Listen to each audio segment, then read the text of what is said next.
Hey there, everyone. Welcome back to the WWE RAW post show. It's your girl, Denise. It is Monday, August 17th, and I am once again back at my friend's studio. Hopefully, tomorrow I am back in my normal residency. As most of you guys know, I had been dealing with internet issues for all of last week. So, as of Friday, I've been coming here to do my streams, which has been very, very nice and very kind of my friend who lent me his entire studio space to come out here and to stream. And it hasn't been like bad at all because it takes me actually longer to get home though than it does to drive over here. It takes me 45 minutes with traffic to get over here to Hollywood. For those of you guys who know this area, it like gets crazy full with traffic, but the drive back home is what takes forever. It's an hour to get back home. I'm literally not that far, but it's just like bumper to bumper traffic. But other than that, it's been really fun to kind of like get out of the house for a little bit because you guys know I work from home, so I'm always, at home. So it's kind of nice to leave the house a little bit and go out for a few hours, even though I'm still working. It's still nice to get out of your normal scenery and routine of the day. So, anyways, I'm very happy and very thankful to be here and also excited to watch Raw. I don't really know what to expect from today's show, guys, because I was looking at the preview earlier in the day, and like the biggest thing that I saw was the whole Solo Sikoa is going to be turned into Roman Reigns by Jey Uso, and I don't know what else. And the only other stuff that we got on the show, let me see, is Chad Gable versus Rey Mysterio. That should actually be really good. Oh shit. Oh, that scared the crap out of me, guys. I'm so sorry. I got so scared right now. Okay, so I forgot my friend. Okay, so my friend's not here right now. He left the studio to me. He's out in Malibu right now. But I heard a woman talking right now through my headphones, and I was like, who is that woman? I completely forgot my friend has Siri. Okay, good. She didn't answer me. And I don't use Siri or anything like that, guys. So I'm not used to that at all. And the girl was talking to me right now. She was like super loud. And it said, I'm sorry, I didn't hear that. Can you repeat that? And I was like, who said that? What is that? And then I remembered that last Friday, my friend was telling me that he has it here in his studio. So sometimes he'll be like talking and it hears her. So I don't know how you turn that stuff off. So whatever. I don't know what triggered her, but she scared the crap out of me right now. And I could hear her like even through my headphones, which means she's super loud in here. Anyways, back to what I was saying. Ray Phoenix battles El Fiscal. They're going to be doing that. That's part of the AAA tournament that they're doing. And then Dragon Lee versus El Hijo de Dr. Wagner Jr. Oh, so today is going to be like a heavy wrestling day. So that's good for those of you who just want to enjoy some good wrestling. And then Soruka versus Lyra Valkyria. That should be really fun, especially because Lyra is going to be doing her, crazy character and whatnot. So anyway, so I think today is going to be a wrestling heavy day. All right, we got a couple of super chats. I'm going to kick things off with young Jamie, who says, salute, Denise. Wow, still can't believe Hayden Panettiere is gone. I grew up watching her on TV, especially on Bring It On or Nothing. Such a beautiful soul, gone too soon. Check on your loved ones. Young Jamie, on the drive over here, I was listening to her podcast interview that she did not too long ago, actually. I had been watching some clips like the last few weeks ago of this podcast, and I was scrolling on Twitter like a few weeks ago, and I saw some of the clips of things that she was talking about. And I remember thinking like, wow, her story's so incredible. Like, she's gone through so much. Like, what a tough, strong woman. And she was promoting her book because that's what she was doing. So I went out and I got her book, and I've been like literally having it there. And I was like, oh, that's going to be the next thing I read the second that I have some free time. And then yesterday, a lot of us go on social media and we see the news, guys, and just completely stunned. 36 years old, a lot of us, like, that's just so young. This is just so young, and it's so sad. And I'm like an hour into the podcast. I finally decided to listen to the entire thing, and it's just so it's just so wrong, you know? And I don't even know what to say about it. It's just so wrong, and it's sad, and it's heartbreaking. And yes, you're right. Check on your loved ones. I think a lot of us are dealing with things that a lot of people don't know about. And nowadays, it just feels like everyone is so caught up with themselves that sometimes you forget to check on other people. Young Jamie, thank you for the love, man. And it's just been awful. It's just been awful. Sheldon Jackson, thank you so much for the DWL membership, and as well as to Spike Hunter. I'm going to bring the audio in now for Raw. Give me 1 second. Oop, that's loud. Ooh, geez.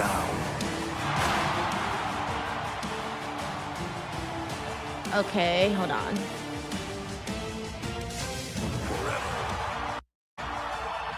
All right, cool. You guys know what to do if the audio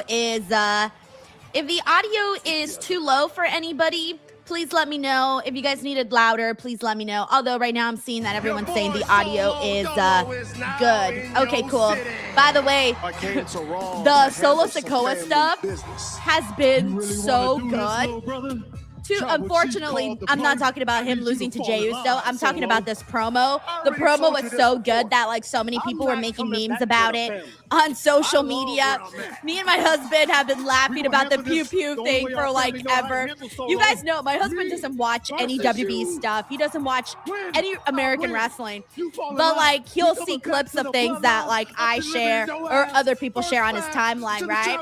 And he was like, he actually loved the Solo Sikoa promo. He thought it was hilarious, and so he and I have had this like back and forth throughout the week where we just do like we just recite the Solo Sikoa promo.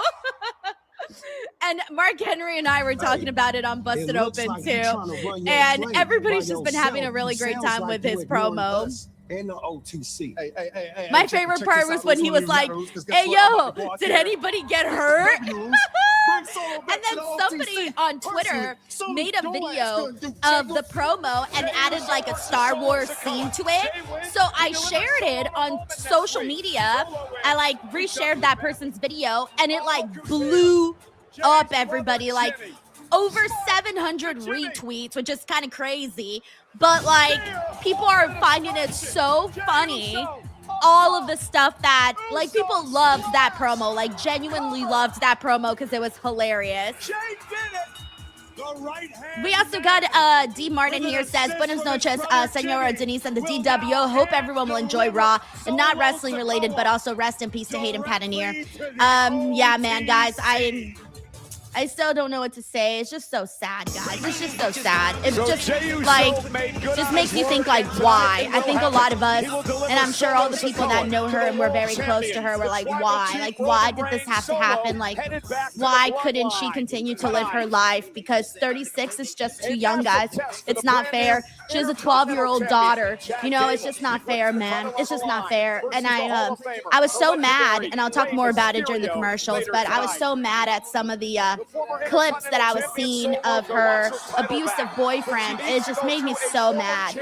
So yeah, man, just check in on the people that you love and your friends and everybody. Thank you, D Martin. Yeah, so I wonder if we're gonna get anything more concrete today with Obafemi and Braun Breaker, by the way. Also, what up? We got Earl in the building. We also got Orlando. Orlando, thank you so much for the floating heart, bro. It's very nice of you. Hey, Jordy Griffin says today is my 44th birthday. Young Jordy, happy birthday. The big 4-4. Oh, I love that. I think every time I see fours together, I always take it as like a good sign. So may you have the happiest and the healthiest 44. And have a wonderful celebration, Jordy. And seriously, thank you for showing me some love on your birthday, by the way. It should be the other way around. So thank you so much, Jordy. And may all your dreams come true. All right, here we go. Earl Smith says, hey, Denise, Raw's going to be great. Your thoughts? So based off the preview that I just looked at right now, I think that it's going to be a wrestling heavy night, which I never complain about wrestling heavy. But get the take. Holy smokes. All right, guys, can't breathe. Might pass out right now. Get the tank. Stephanie Vaquer is not only opening up Monday Night Raw, which is huge, by the way, but the woman, woo-wee! I think she's going to have a confrontation with Becky Lynch again, or maybe Liv, who knows, Becky or Liv. Damn, she looks fucking good. The woman looks amazing. And I will show you what flawless, can't breathe, passing out, all of it. Thank you, Earl. We also got Mictaru in the building. Hey, Mictaru says, what's up, GWO peeps and queen? I'm ready for Raw, but I'm not ready for Solo to just join with Roman Reigns again. I swear, if the same thing that happens to Jacob Fatu happens with Solo Sikoa, I'm going to be so mad. I'm almost hoping that Jacob Fatu goes, nah, not on my watch. I'm not going to let this happen again. And maybe he, like, sides with Solo Sikoa. I don't know. I'm wishful thinking now. Thank you, Mictaru. All right, here we go, guys. Hola, Stephanie.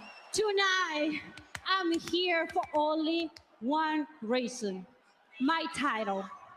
No, okay, so this is for Liv. I don't want to talk, and everyone here knows wrestling is my first language. Damn right. So Liv Morgan, come out here. Chris says, what if Jacob says, no, I love you, Solo. Bring it back. I would be so on board with that.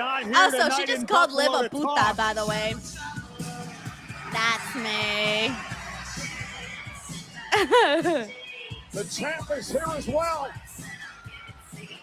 Oh my gosh. Judgment Day. Let's see what we get from this. This is going to be interesting.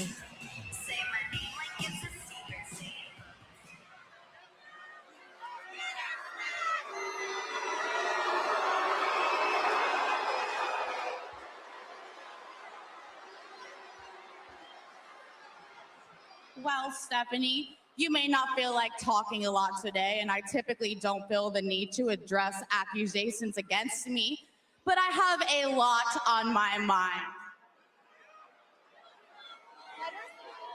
First, Becky likes to claim that me having this championship negates all the hard work of the women that held it before me. Oh no, someone very loudly said it does. Do you know what I think about that? I don't care. Gosh, she's such a great heel. She makes you so mad. Like she gets under your skin. I don't care about the women that came before me, and I don't care about the women that are going to be here after me. Liv! I'm not a champion for those women. Liv! And I'm certainly not a champion for any of you people. That is like the heelish thing she could ever say. She literally said F the women. I am a champion for myself. She's stabbing me in the heart right now. She is stabbing me in the heart. And then that brings me to you, Stephanie. That's a good line, though, because it does make you mad at Liv. I'm scared of you. Stephanie, you know that I'm the one that beat you at WrestleMania, right? And then I beat you so badly the week after that you spent the last 3 months at home watching my pretty little face from your TV set. She's and forgetting, I know that made you sick. She's forgetting that Stephanie left her with a big-ass egg on her forehead. All that matters for months. Is that I'm champion. And as long as I'm here, you and Becky never will be. But don't you think that that's a little bit funny, Stephanie, that that's the way that this universe works? The girl that you and Becky try to berate on a weekly basis is well on her way to becoming the longest reigning. I like how they say it like they were, like, she says berate her like if they were bullying her or something. Meanwhile, they were just defending themselves. Oh yeah, I noticed this, Sebastian. Sebastian Landis says Roxanne's face, she's not happy at all. She doesn't look to be agreeing with Liv. Why are you all the way over there? Come here and start running and get in the ring.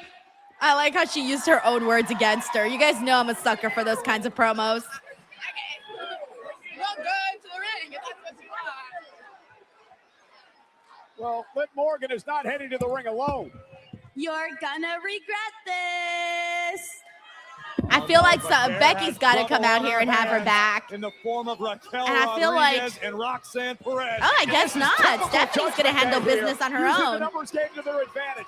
And this Oh, elbow no. assault by Rodriguez and Roxanne. Oh, no. Had to know this was Where's coming. Becky? Although I don't know, Becky and Stephanie are not on good terms, but they have a common enemy. And in order to get to each other, they first got to go through Liv. So it would be kind of cool if Becky came out, but at the same time, Stephanie is handling herself very well. Oh, Jesus. Oh, Jesus. She had a head full of hair and was like headbutting her. Oh, Jesus. Fucking kicked her in the jaw. No.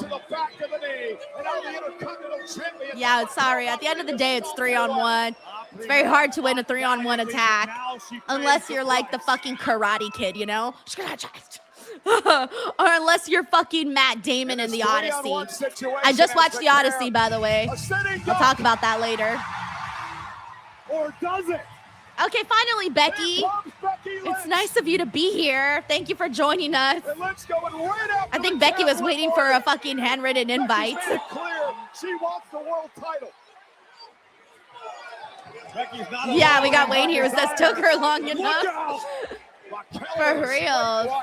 Like, Stephanie's already down, bro. And Becky's still fighting back. Look at Bex go. Oh, that was inadvertent. Jay Grouse says she had to take a bus. Takes a while, Denise. Well sent once again to the outside. Big kick. Maybe she took like a little golf cart from her. Oh, here we go again. Maybe she took a little golf cart from her locker room to gorilla position. Who knows? We don't know. You see, I love this. I love the tension between Becky and Stephanie, but it keeps making me feel as if Liv is the forgotten one here in a way. She's not forgotten, but I feel like we're all waiting for Stephanie and Becky. Like, we want Becky and Stephanie, I think, more than anything else. Women's Intercontinental Champion. We got Joseph Boza who predicts that women's triple threat at Sunday night main event. Not done yet with a code breaker. Ooh, I wonder what women's war games is gonna look like. You think this will play into women's war games, where the Judgment Day girlies versus Team Stephanie, maybe Becky, if they can coexist? I don't know if they can coexist though. Oh, Corey. Stephanie and That's Becky me. Figure this Cherry out. lips. Lower this a little bit. There you go. Okay. Liv Morgan finding out firsthand what it means to be hunted by the rest. We have Raven Tuber TV here. Says Becky's gonna get back the world title. I don't know if she's gonna get it or if Stephanie's gonna get it. But one of those two girls is gonna get it. Don't know which one though. Come on, he's coming back home. He's coming back home. Where you at? Where you at? Come on. Pew, pew. Solo. Come on now. Oh, no. Solo. It's clear. It's clear. They're all excited. Meanwhile, Solo Sikoa looks miserable. Solo, don't do it. Don't do it, Solo. As we go that way. Solo is coming. He doesn't even have his red fit. You know Solo Sikoa is happier when he has his red fit. Instead, he's in mourning with his black fit. I got a machine gun on y'all ass. What you guys had enough? Oh, wait, now LA Knight's going to act like he cares about Solo? Break this up. Break all this He didn't want to have his back last week. And you know the play. I'll see you out there, Oos. Let's see what bullshit he spews right now. Let's see. What do you got to say to Solo, huh? What do you got to say? Huh? Say it. Say it. Chief is waiting on us, Oos. Yeats, let's roll. Come on, son. Come on, son. Let's roll, bro. Wow. Now he's acting like he cares about Solo. Solo asked for help last week, y'all, and he left him high and dry. He left him planted. Yo, that's messed up. Now he's looking at him like, oh, that shouldn't have happened to you. I'm showing concern for you. Wow. Wow. Anyways, oh, we got Jordy Griffin. Hey, Jordy. Again, celebrating Jordy's 44th birthday. Thank you for sending me some jewels. Thank you, Jordy. We got McTaru, who keeps on sending, McTaru. I'm starting to realize that you might be on a DWO membership streak as well, by the way. Sending 10 DWO memberships. McTaru, you are the best. Thank you, McTaru. We also got Earl here with the silver star, and Jay and Gwen here says, why is SmackDown getting like the women call-ups? Raw's in desperate need of bodies. Also, we might finally be getting Blake's in-ring debut this week. Did they finally say something about that? Like, why do we think it's actually happening this week? Did I miss something on social? I probably did. I was uploading videos all day today, so I probably didn't see it. But anyways, and yes, no, we've been talking about this for a while. Like, this has been an actual problem for a while that SmackDown is getting all the women, and it's not a problem for SmackDown, I would say. I think it's a good thing for SmackDown, but not the best thing for Raw. However, right now, this program with Liv, Steph, and Becky is truly it's kind of holding the fort down right now. So I feel like because we're getting that main story, that it's looking good. Now the other thing, I think if we get like whatever we got going on with Lyra Valkyria, if she becomes, like a secondary story on Raw for the women, I think that would be sick.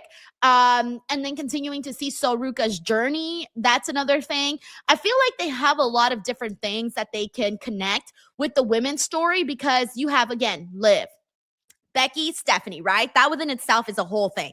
But then on top of that, do not forget, and I keep forgetting actually, but do not forget that Raquel is also IC champ, and that there's still tension between Roxanne and Liv. So there's still Liv's outsider problems that she's got going on, but there's also her problems that she's got on the inside of the Judgment Day. So all of that is sort of starting to layer up nicely. So in a way, even though we don't have a stacked Raw women's division, and I kind of still want more women to be added there, in a way though, at the very least, we got a good story to follow, and hopefully some additional stories being added to that. Thank you so much, Jay. We also got Earl. Thank you so much for the silver stars. McTaru here says, have you ever seen Bronson Reed on social media? He looks like he's in great shape. I'm very happy for him. Yes, I have seen. I saw that he tweeted not too long ago that he likes to listen to Taylor Swift at the gym. So, your girl obviously saw that, and I was like, damn, let's fucking go. All right, we're back on the show, by the way. We're getting Javon Evans versus JD McDonough. And it just started just like that. We didn't even get entrances or anything. Like, they just got right to it. So yes, McTaru, I have been keeping up with the fact that Bronson Reed is going to the gym and that he loves to listen to the Tortured Poets department. Thank you, McTaru. in a mood tonight, and can you blame him, Cole? 2 weeks in a row, the 7-footer laid out Javon Evans. This should be a good match. You guys know I like JD McDonough as a wrestler, and we all know how we feel about Javon Evans. Also, Earl Smith here says, your thoughts on Solo? Will he return to the family? I feel like if Solo returns to the family right after Jacob Fatu returned to the family, it's going to be a big fat dud. Where we at? So I think something will actually happen tonight, and I don't think Solo Sikoa is going to end up falling in line. So I don't know what's going to happen, but I don't think it'll actually happen though. Because if they do, then it's just going to tell me that they don't know what the hell they're doing with the bloodline. They've ever met one-on-one in the ring. And JD, Evans got the also, thank you so much to Earl for all the silver stars, and Darkwing as well. What up, Darkwing? How are you? Good to have you on. Dominic Mysterio going to intercept and save JD McDonough for the time being. The intensity in the eyes of the young OG. Yeah, we talked about. Yeah, Javon's been having a bad last couple of weeks. He got taken out by Big Cass. He tried helping out Dragon Lee, and then got attacked again by Big Cass. So I'm wondering if today Big Cass is also going to come out during this. Maybe Javon Evans gets his win over JD McDonough, and then Big Cass comes out and attacks JD McDonough to add him to his list of bodies that he's stacking. Young OG flies and drives McDonough into the chair, into the barricade. Jesus Evans is Christ. fired up tonight. This man has an imaginary Evans with a trampoline, I massive swear. chip on his shoulder. And he's taking it out on J.D. McDonough. We said Evans was in a fighting mood after being embarrassed by Big Cass and beaten up the past couple of weeks. Dominic runs into a booth.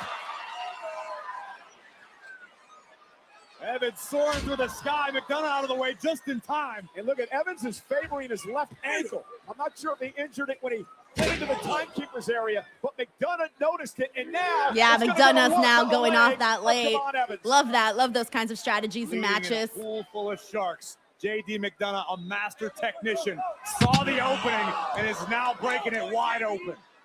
And he's going for it again. Oh! Oh, man. Javon Evans is going to be a one-legged man. Oh, we're on a commercial break. Boo. Okay, so if J.D. McDonough continues working on that leg, I'm starting to smell a loss for Javon Evans because he might not be able to, do all his flashy moves if he's running on one leg. Smart on J.D. McDonough. He's using his big giant noggin to think about a strategy to win this match. We got Unk Donk here who says, good evening. I feel like no plan Paul needs to shock everyone by putting Solo over. Oba can't wait. That promo was so good that I can't imagine that WWE would just drop the ball on Solo like that. I was very disappointed last week with that main event, and I'm really hoping that there's a plan. I'm hoping they got a plan, because if they don't, I'm just going to feel super let down, man, because they got me, the biggest Solo Sikoa hater, to become a Solo Sikoa fan. Okay. Do you know how hard that is to do? He won me over, and I think he won a lot of people over too. I bet you I'm not the only one. There's no way. Earl Smith says Denise Stephanie is beautiful. Damn right. That woman is a goddess. Thank you, Earl. We got Nyland here who says, great. It's Mid Morgan and friends. Nyland! Look, I like Liv Morgan. But the problem is that she hasn't had very many matches. So right now she can't really win people over. Thank you, Nyland. We got Jay and Gwen here who says, what happened to Raquel's custom title belt? I didn't notice that today, but truth be told, I feel like they're kind of right now dropping the ball on her as champion. I know it's too early to say that, but I just don't feel like they've put her on any kind of pedestal that a champion should be on. Thank you, Jay. We got Unk Donk here who says, Becky, Liv, and Stephanie triple threat would be super epic. Super fucking epic, Uncle Donk. I hope they do that. I don't, but then like part of me wants that, but I also want the one-on-ones with all three. Like every single possibility that we can have, I want to have every single match that we can. Like I want to see Becky versus Liv, Becky versus Stephanie, Liv versus Stephanie, and Liv versus Becky. Like I want it all here. Give me the whole buffet, all of it. Nyland here says Mid Morgan and friends. Sorry, hold on. Nyland says Mid Morgan, mid friends, mid theme music. Damn, Nyland. I take it you're not a Liv Morgan fan. Damn, Nyland, he's not holding back. We got Jeff White here. Hey, Jeff, thank you so much for gifting the DWO membership, bro. It's very nice of you, Jeff. We got Dr. Summer Vibes in the building. Thank you for the treat. We also got Ben Rodriguez with the 6-7. I see what you're doing here. Ben is on a streak. Ben is on a 6-7 streak. Thank you, Ben. We also got Stephen Marchuli here who says, hot take alert. Roman Reigns #1 heel in WWE. I don't know, bro. I think after what we saw, we're back on Raw. Hold on. I think after what we saw with CM Punk and Kevin Owens last week, it could be CM Punk. Because some of the things that he said to Kevin Owens on Friday night, it could be Punk. I'm trying to think who else I would put up there for the men who's been doing some bad stuff. Who else would you put in there? Oh, Gunther, of course. Gunther. Yeah, Gunther. Gunther went out there and tried to embarrass and little lady Chelsea Green. Big ass heel. Kidding me? Thank you, Steven. Also, thank you, Earl. We got Nyland here who says, by the time Blake Monroe makes her debut on SmackDown, I'll be a newborn baby. The young OG What? now riding the high of the WWE You're gonna be universe. completely you're gonna go through your whole life cycle and come back. Right on the toe of McDonough. Nyland's gonna be on to like a new personality, new family, new gender, new everything. Evans trying to fight Thank you, through the Nyland. pain. The young OG with New the target life. acquired. Oh, damn. Flying clothesline knocks McDonough off his feet. Evans looking to capitalize. Hook of the leg. McDonough kicks out at 2. I kind of want to see JD McDonough pick up a win just because I think that his strategy was a good one. But at the same time, Javon Evans has been just having a bad couple of weeks. His whole world seems to be crumbling down. Exciting to watch. He's incredibly tough. He is gutsy. He is gritty. And here comes the Going for the OG cutter. JD McDonough. Oh. Headbutt. good night. Bro, his fucking head is so huge. You nearly cracked Javon Evans. Javon's still in there. How Javon Evans lived after that? Bro might have fucking CTE. Javon's still in it. Look at that. A headbutt Look at from that. McDonough would be like a cinder block to the head of most human Dude, beings. dude gave him Followed CTE right immediately now. by a Shit. vicious brain buster, but kudos to the young Oh my OG God. for staying in this fight. And now McDonough kicks to the face. Yo, and now he's kicking the head of Javon? McDonough, he found I'm an sorry, opening. guys, but He's JD dominating McDonough needs to win this match. He's being a smarter wrestler in this matchup. In his wheelhouse right now. Went after the leg to keep Javon Evans from flying.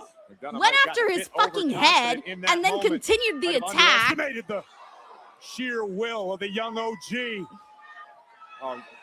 Like, I feel like Javon shouldn't be even doing any of this after all that. My God. Get the hell out of the way, Graves. It's not that. Oh. And JD McDonough, Javon took a little bit too much time.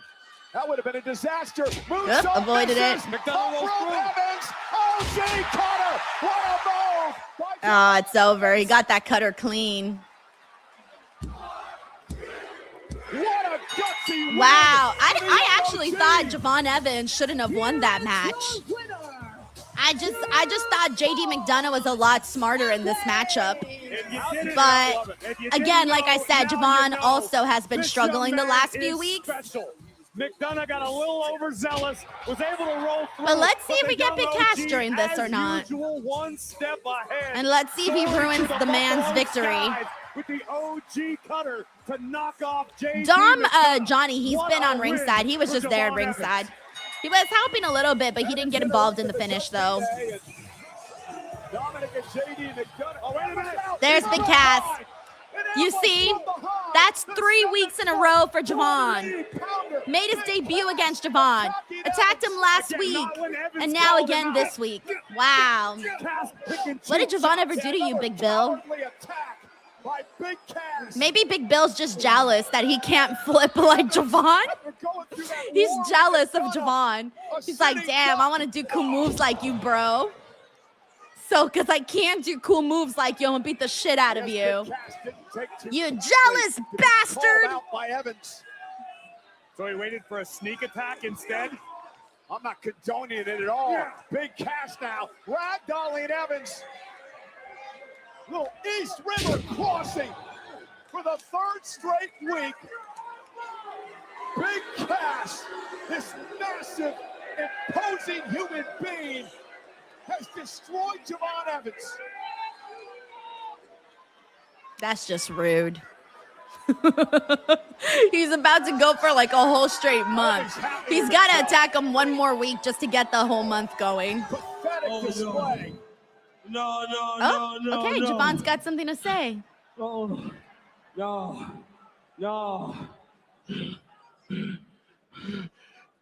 Hey, Big Cass.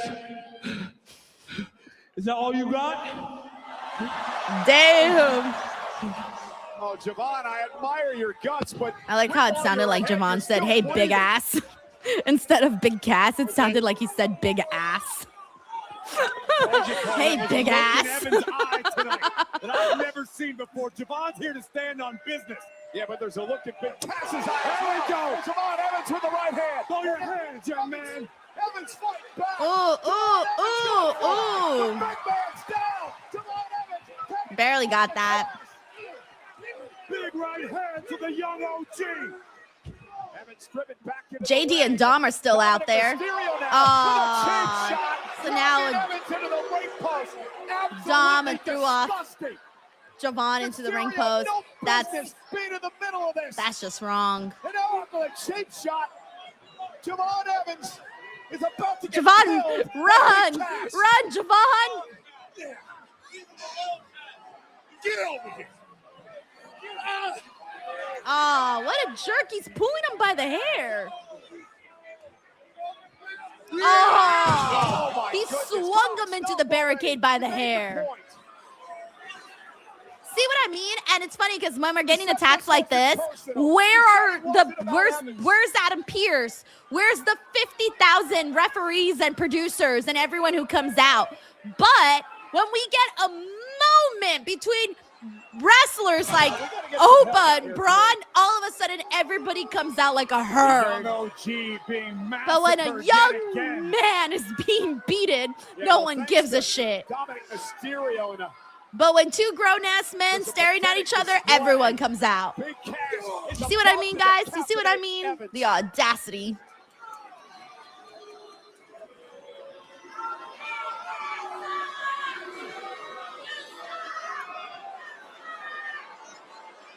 Well, I hope this mammoth of a man is proud of himself.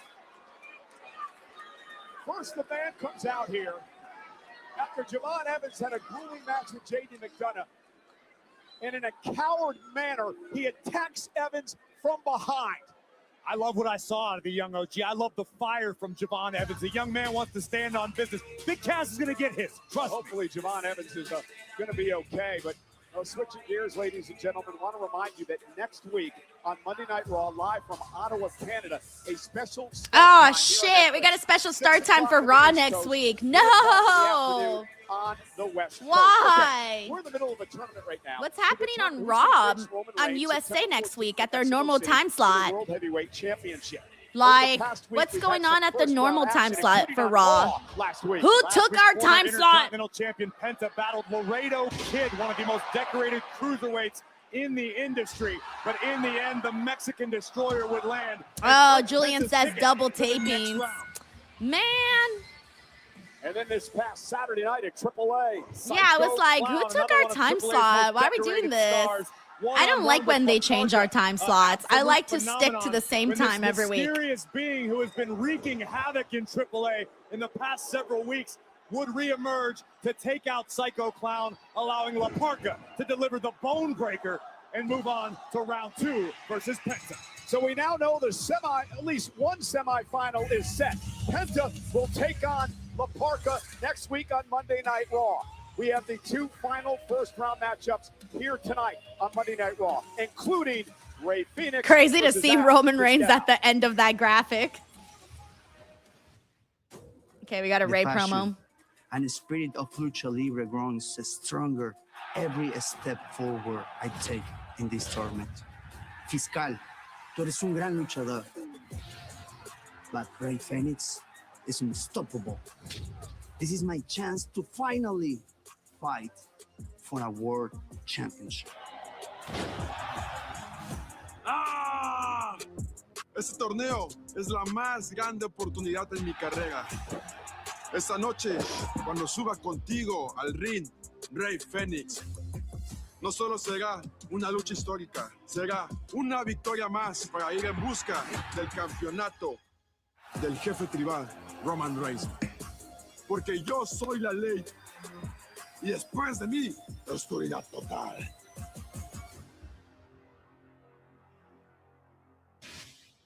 All right, I'm guessing that's almost next. All right, we got Mike Parker collects. Hey, Mike, how are you? It was good seeing you this past weekend, by the way. Mike Parker is a Patreon member, so shout out to Mike.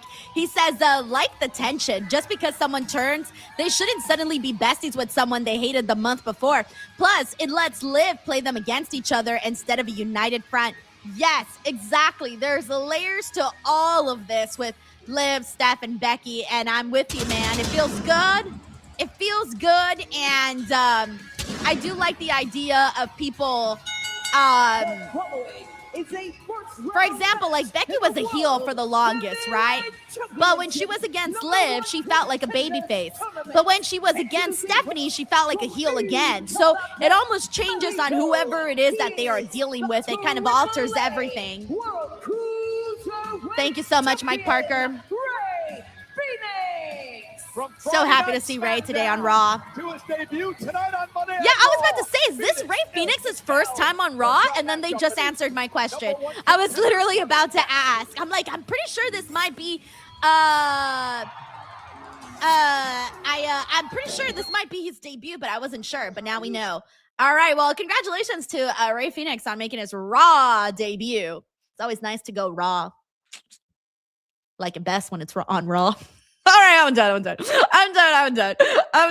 right, we got Nightwolf here. It says, Dominic, don't do screen time with Liv anymore. When is the last time they had some screen time together? It wasn't that long ago, though. It was maybe like a few weeks ago.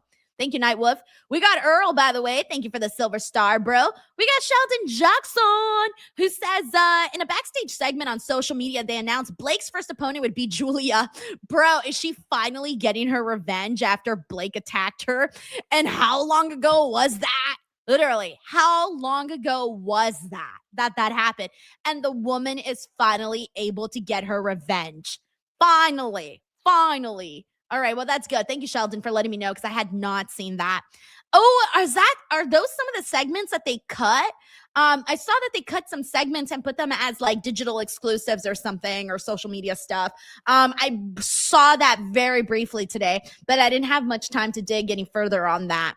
Thank you, Sheldon. Also, Earl, thank you for the silver star. And Tiffany, it's Tiffy time. And we got the happy poop today. Yo. Thank you, Tiffany, for the love. Earl, thank you for the silver star. We also got Hassan Batla in the building, who says, I bet the Usos will betray Roman for Solo in LA Night. Happy Monday. Stay cool, guys. I don't see the Usos betraying Roman, only because they seem like hung up on that man. The Usos love Roman Reigns than like all the girls on TikTok who make videos about Roman Reigns, okay? Even the Usos love Roman Reigns more.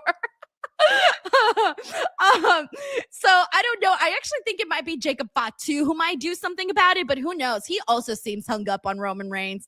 I don't know, man. Roman Reigns just looks at you, and apparently you just give up all your morals and everything because you're like, oh, look at that beautiful man with that beautiful hair and beautiful brows, beautiful eyes, beautiful everything. Yeah, I'm going to just give up everything and do everything Roman Reigns says. That's like what happens to all these people. They're just like bewitched by Roman Reigns. Thank you, Hassan. We got Steven Marchuli with the Thank you, Steven. So Donk here says, Toronto's going to destroy Punk. Can't wait. It's going to be a good time. Oh, they better come through. I hope they do. We also got Nightwolf in the building. What up, Nightwolf? He says, Liv Morgan honestly sucks. What? She has go-away heat with me. I truly dislike her. I hope she loses that belt soon. Not like she is doing anything with it. Damn, Nightwolf. All right, Nightwolf is not holding back at all. I'm a Liv Morgan fan, so this is very hard for me to read. But you never know. Maybe you'll change your mind. After all, I changed my mind on Solo Sikoa, and look at me now. I'm a fan, and I'm praying for him to get some good booking. Also, thank you to Mateo Ortiz for the silver star. We got Leo in the building. What up, Leo? Also, Leo, Patreon member, says, if Punk's promo made him feel heel, it shows how weak wrestling heels have become. So you can attack wrestlers and get cheered, but you can call anyone fat. Yeah, because it's messed up, man. It's messed up. And he said way more than that. Like, he called him lazy. Like, oh, hell no. I definitely think that he's the heel for a fact. Thank you, Leo. Also, thank you to Mateo Ortiz for the flower. Thank you. We also have Tracy here who says, does Yuta have a chance? Dark State miracles happen. Because I said I became a fan of Solo. Look, Tracy, I like people that are entertaining, whether it be in the ring or, in the ring or personality-wise. If they turn the page, then by all means, I will give them their kudos. There's always a chance, but until I see it, it's not going to happen. I don't just give my love just like that. You got to fight for this love. Love is a battlefield. Thank you, Tracy. Mask versus mask matchup All right, here we go. 79 days since, Phoenix has 7 successful defenses under his belt already. Oh, and there's Fiscal much larger in this matchup with a shoulder takedown and a kip up now by Rey Fenix. Tell us about this young man, El Fiscal, who's only been in the wrestling business for 4 years. Yeah, El Nice, Fiscal, nice. very open and talking about tonight being the biggest matchup of his young career. Fiscal is the son of the legendary luchador Abismo Negro, who actually competed in WWE back in 1997 on WWE Superstars. But this is an honor not lost upon El Fiscal. Again, the winner of this matchup will face the winner of the other first-round match later tonight, either Dragon Lee or El Hijo de Dr. Wagner Jr. Oh, beautiful. One of the semifinal matches is set. Applause. Rey Fenix's brother, Penta, will take on La Parka next week on Monday Night Raw from Ottawa. Also, Melissa Cabello, thank you so much for asking what I'm streaming this week, by the way. Ooh, what a kick. Ooh. Look at the opportunity at hand for Rey Fenix. So wait, that's And I'll get to you in just a second. Sorry.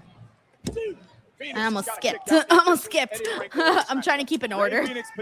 By the way, we got Jay and Gwen here says, I think Javon needed some more time to cook in NXT. His in-ring is great, but in my opinion, he probably should have built more character aside from being happy and young. Yeah, that's his only character. That was his whole character on NXT and his whole character on Monday Night Raw. I almost can't imagine anything else from besides him being happy and young. But the thing is that that's who Javon is, though. I've interviewed Javon now a couple of times, and he's exactly like what you see on TV. But yeah, eventually he'll grow up and maybe find something that's a little bit more, it's almost bigger than a little bit more, I don't want to say serious, because I think he could still be, you know, happy, young, and free, and all those things, all the attributes that he is.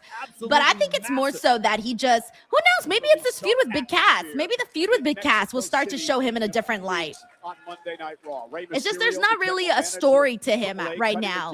But he's so fun to watch, though, so I'm not going to complain. Thank you, James. This match against the Cruiserweight champ. Earl Smith says, by the time change, Denise. Well, apparently a bunch of people are saying they're doing a double taping, so I'll take everyone's word for it on that one. By the way, Thank you so much, Earl. What a match this past Saturday night between Rey Fenix and Noisy Boy. Noisy Boy, a young man making a lot of waves in the world of lucha right now. But again, a successful defense for Phoenix. Fiscal in all types of trouble. Oh, this is going to be cool. This is going to be cool. From the top rope. Good. Yeah. Right to the back of the head. Yeah, he kicked his head like a pelota, like a ball. Rey Fenix connecting. And now Phoenix gonna fly.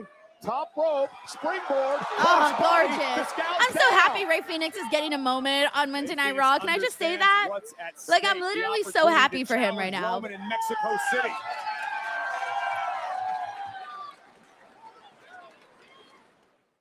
All right, we're on a commercial break. Let me catch up with all the super chats, guys.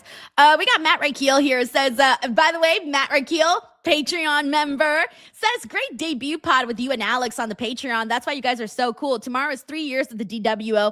I'm Dynamite on Wednesday and Death Before Dishonor on Friday. Well, first of all, Matt, have the best time on Dynamite and Death Before Dishonor.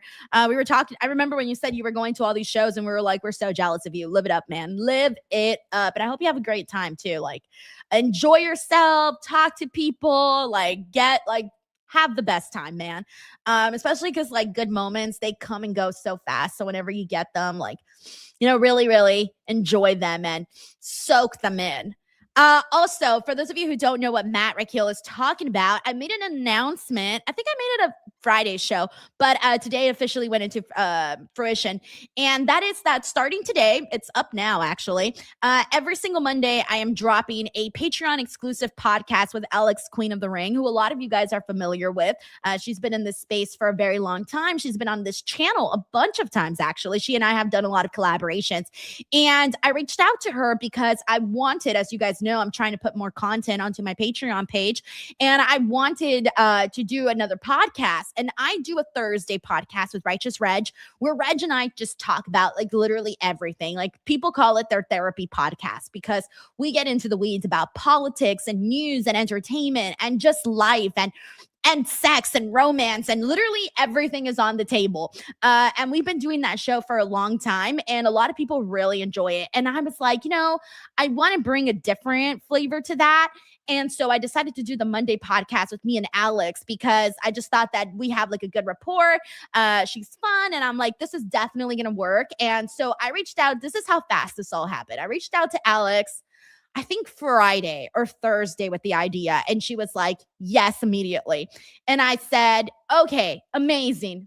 When do you want to start? I'm like, are you available this Monday? And she said, yes. So I said, awesome. So she and I are going to be doing this podcast Mondays.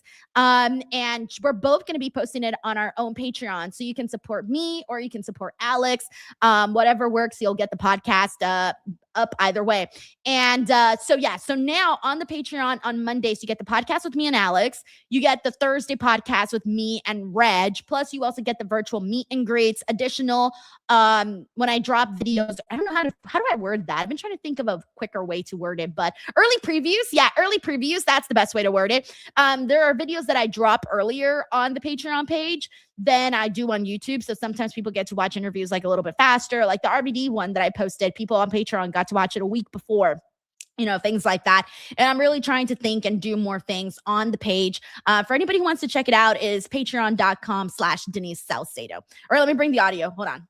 It's starting. Thank you, Matt. To determine who will face Roman Reigns September 14th in Mexico City. We got Hassan Batla here who says, will WWE finally put Lucha Brothers in the same room? I think they already did it on AAA, but they haven't done it like on Raw or SmackDown.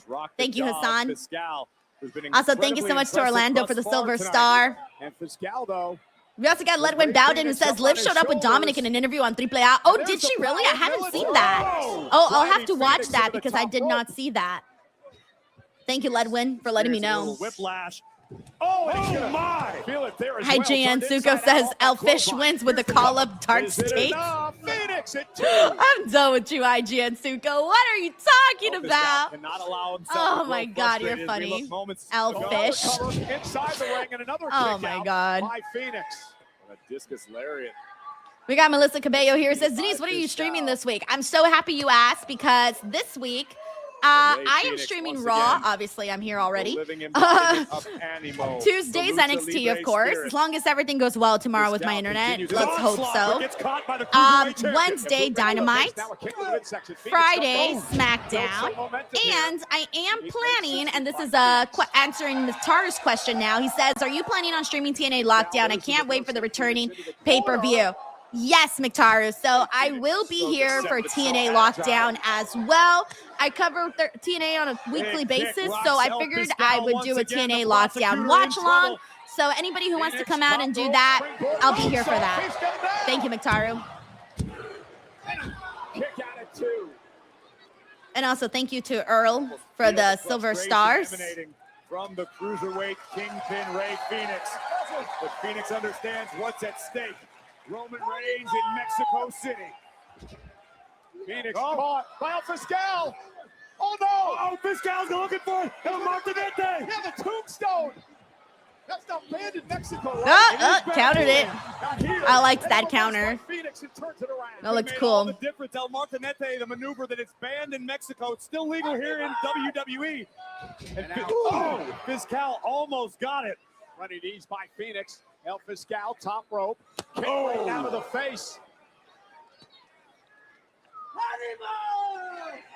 Animo! Here comes Phoenix looking for the Mexican muscle buster. Yeah, especially because El Fiscal is a pretty big boy too. So that looks pretty fucking sick, man.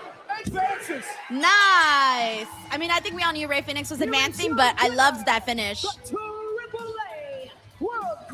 I'm a Rey Fenix fan, guys. I really love his work. That dude, man, he can fucking go, guys. Like, he can fucking go. That's the one thing I truly miss. Like, I'm so happy for Penta and all the success that he's gotten. And same thing for Rey Fenix. But, like, fuck, man, I really do miss the Lucha Brothers in AEW, though. I'm going to be real with you guys. I still haven't seen one Penta or Rey Fenix match in WWE that has come close to the work that they did in AEW. And so that should tell you, like, how good they are, because they've had great matches in WWE, especially Penta. But even then, the work that they were doing before is even, like, way above that. How does it feel to go against the woman so, like, they're fucking good is what I'm saying. A ver. This is exactly what Liv always does. She needs 3 people to deal with me. And Roxanne, this I feel like Liv's gonna attack her from I behind, haven't like she did forgotten to her. what she did to me. Let's see. So this is personal with Roxanne. Well done, genius. Yeah, you really messed that one up. Becky, I didn't ask for help. I don't need you. I don't need your help. And you know what? Roxanne is my problem now. Don't make yourself my next one. I think she already is, As long Stephanie. as you keep going for that title, I'm not just your next problem. I'm your biggest problem. Yep, that's good. That's good. Yeah, Stephanie should have known Good that. luck next week. I'm Oh, sure fuck, it'll she be a scared me. straightforward one-on-one match where nobody interferes and everybody follows the rules perfectly. You got this. I'll be watching. Good luck. I almost thought she was somebody else when she went back up to Stephanie. So, Ooh, here we go. what do you think you get when you go down in history as the first ever women's intercontinental champion? And Her skin is glowing. Can we talk about and that? brutalize and completely eliminate one of the top women in our generation? Nothing! Nothing! Because it's all about Sol Ruka these days. She's so amazing. She's so perfect. She's special. She's not. I can do everything that Sol does. I just choose not to because I'm smart. I'm smart, and I know that when you fly around, Now I just want to see her do a show soul snatcher. off, is when bad things can happen. Oh my If god. Sol thinks she's gonna surf past me in line That and go against camera her count for edit. my title, she's out of her mind. Tonight, I am gonna make sure she crashes and burns. And then I'm gonna get my title back. Okay, I love the way they shot this. That shot that they did right now where they were like zooming out and she was like, Certainly a word. and then when she was looking at one camera, but they were showing her on the other camera, it made her look crazier. I like that. That was really good. Whoever shot that and produced that, good job, good job, good job. Love that. So we got Infamous Radio Loco here. It says La Primera kicking off the show looking fun Ladies and gentlemen, AF. coming up next. in a match Frank's heart presented skipped like 20 by beats. He was like, DiGiorno, the former you know, Intercontinental Champion that's what Sikoa, Stephanie does to the Sol people. Ruka, and Lyra Thank you, Earl, for the Valkyria, silver stars. live on Netflix. We got Earl here. It says, Denise, I guess the main event is Solo, Roman, and the Usos. Yeah, it's looking like it. Thank you, Earl. All right, we're on a commercial break. Thank you so much again to Earl for all of the silver stars. Yes, thank you, thank you. Let me pull these up, make sure we give some love. We also got DC for life. Thank you so much for the floating heart and also the happy poop. Thank you, DC for life. We also have Unk Donk here says, so far Creative hasn't done anything with Ricky, Jordan Grace, Blake Monroe, or Royce Keys. I don't know if they'll do anything with Big Cass. Well, they're doing stuff with him every week. So far, it's been looking good for Big Cass.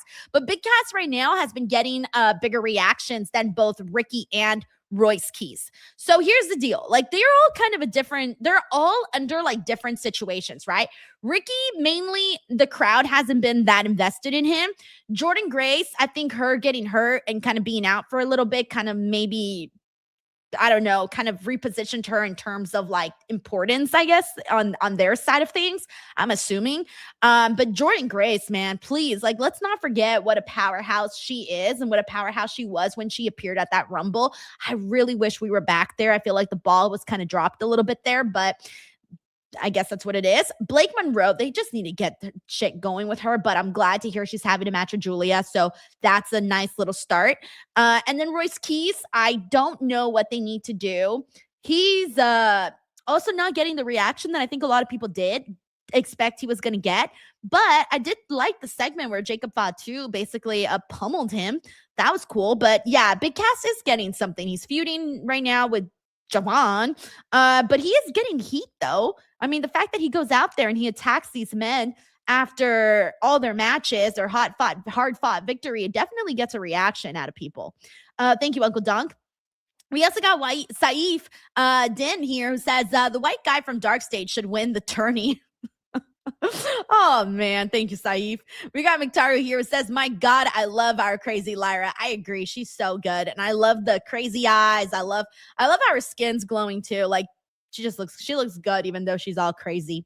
We got Cyclops is better than Wolverine here. Says, wonder how Soul's going to cheat her way into tonight's win. I don't know, man. I don't think that Lyra's winning though, because if she did, then she'd be happy, and she can't be happy. She's got to be tortured. Okay, she's got to be a tortured soul, so she's definitely not winning today. We got Yes Boy here. Says, Stephanie Vaquer, the type of woman I talk to my therapist about. Stop it, Yes Boy. Usually I hear people say, that's the type of woman I would go to war for. I've never heard someone say, that's the type of woman I talk to my therapist about. All right, Yes Boy. All right.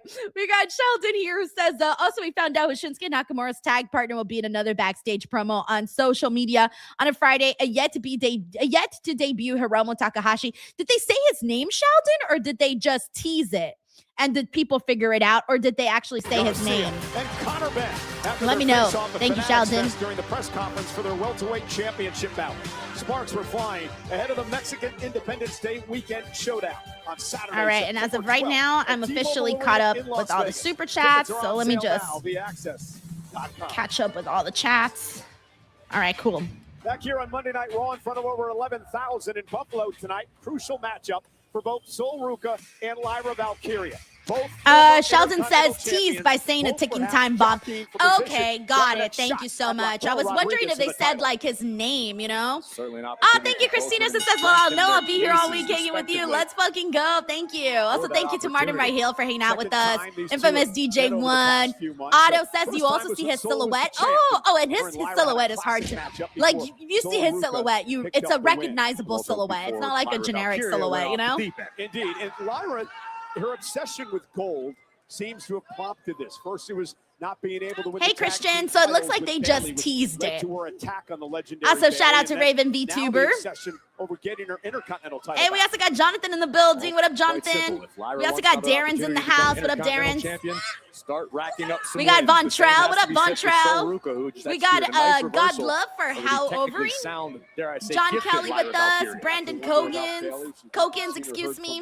Alonzo's in the house. High C Juice Box. What up, guys? We also got Charles in the building. Saturday night's main event last month. Sorry, usually I get to some shout outs beforehand, but I'm slower today, guys. Your girl got slower. Usually I'm a lot faster when I have my mouse, but since I'm on the laptop today, it slows me down going through everything. James Irving says, my shrimp tacos were awesome tonight. Nice. I had a Cobb salad from Sprouts today. Anybody go to Sprouts here? Any Sprouts people? A bit of a technician. Yeah, she's developed a new submission hold in recent weeks. Ruca taken down. Also, shout out to Diggs STD 44 on Twitch, hanging out with us. Thank you, Earl. And yes, Tezzy Sancho is on with us tonight. We also got Andrew Panajotis in here. Thank you, Dr. Summer Vibes, for the 6-7. Oh, no. Hi, C Juice Box says, what's Sprouts? James Evans says his sister's a Sprouts person. Wes Watches Stuff says, I'm in Sprouts. Been every week. Yes, Boy says, shout out to the Sprouts sandwiches. All right, so we got a few people here that know about Sprouts, and some don't. Well, I guess it depends on your location, obviously. Sprouts is like almost like Whole Foods, I would say. I don't really know what the difference is between Whole Foods and Sprouts, but it's kind of like Whole Foods. I don't feel like they have as much selection as Whole Foods. Whole Foods has a bigger selection though. But it's supposed to be like those grocery stores that sound like healthier alternatives to food. But they have a really good Cobb salad that I've started to eat there. Oh, nice. By the way, Sol Ruca looks good. Sol Ruca got that Kelly girl tan. You know, the ones that actually go out, not like me. I stay indoors. I stay indoors.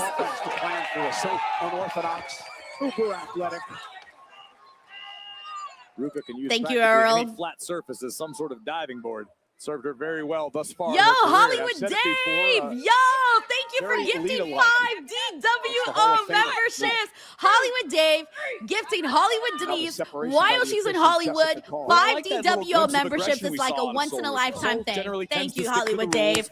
I'm literally in the heart of Hollywood right now as we speak. So I feel like we manifested this. Oh, and Lyra Valkyria Soul went to the second rope.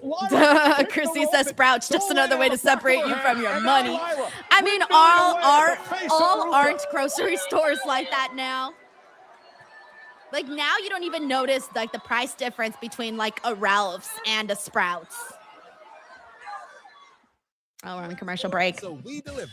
Yeah, so I like to go to Sprouts for their sandwiches, the pre-made sandwiches that they have. The salads, their salads are good. And then they have like a couple little snacks that I like to get there. But my main grocery store is Ralph's. We go to Ralph's for everything. Plus, they got my favorite bread at Ralph's. All right, why am I telling everybody where I grocery shop? How did I even start this conversation? Thank you, Errol. Also, thank you so much to Errol for the silver star. And again for the silver star. We got Cyclops is better than Wolverine, who says, if there's a god up there, Soul will lose this match. Damn, Cyclops! Oh, yes. Cyclops is the #1 solo hater. I love how we have the hold on. I said soul hater. I meant to say soul hater. We got the #1 soul hater in this chat. We got the #1 live hater in this chat. Who else do we got? I know on the AEW chat we have the #1 Chris Jericho hater. We also got the #1 JC Jane hater over here with Sheldon. I'm trying to think of who else. But I know everybody has like their respective person apparently. Oh my gosh, that's crazy. Well, I hope some of you guys end up having a solo Sikoa moment like myself, where all of a sudden you turn around and go the other way. Oh my God, Sheldon. Yes, I've heard about that. I heard about how that match was so good. I heard that it was like one of the greatest matches ever or something like that. I have heard about it, so we'll see. Let's see. Where else are we going? Shamika says now everyone's going to show up to Rouse looking for Denise. Oh, well, I don't actually do. Oh, this is going to make me look bad. I don't really do the grocery shopping, to be honest. My husband loves to do the grocery shopping because he's more, I would say, OCD than I am. And he likes to get like certain things like his meats, and I don't know how to shop for meat, so I get like disqualified to go to the grocery store because I can't shop for meat. I'm like, so what meat you want today? I don't fucking know. Whereas so like my husband has more of a complicated grocery order, where like me, I'm just like, get me eggs. That's all I want. I just want eggs and hash brown and bread. So he knows my order like the back of his hand of what I get every week, because I really don't switch things up at all. And he has like more of a complicated order because he gets all these things and he makes his meals and things like that. And me, I'm just like, get me eggs and I'm good. Also, my husband's mom got us like so many eggs because of her job. So I have 90 eggs in my refrigerator right now. 90 eggs. So I'm probably going to call my mom and give her a carton, because ain't no way even me, who's an egg addict, will finish 90 eggs. But yeah, I love eggs. So for those of you who don't know, it's a random fact. All right, let's come back. In front of over 11,000 tonight in Buffalo, Lyra Valkyria has a great start. Oh, we got Yes Boy who says, I work overnight, so I go to Ralph's at 5 a.m. It's therapeutic shopping at an empty grocery store. Oh, it's nice to go to like a grocery store late. Because I don't think Ralph's step ahead. I've gone like at 11 something p.m. It's nice because it's a lot more empty. Wow, Ruka into the mat. Just a vicious attack. All right, we're back with Lyra and Soul. T-Train Riotmaker says Egomania running wild. Valkyria, top rope. Ruka struggling to catch her breath. Lyra got caught with an knee. And now Ruka with an opportunity. So with a little bit of daylight and a few moments to recover. Also, C. Clay, thank you so much for the floating heart. Take another look at Lyra, who may have spent a little too much time getting her footing on the top before she got flattened by Soul Ruka. And this is what Soul needed to do, Corey. Push the pace against Lyra.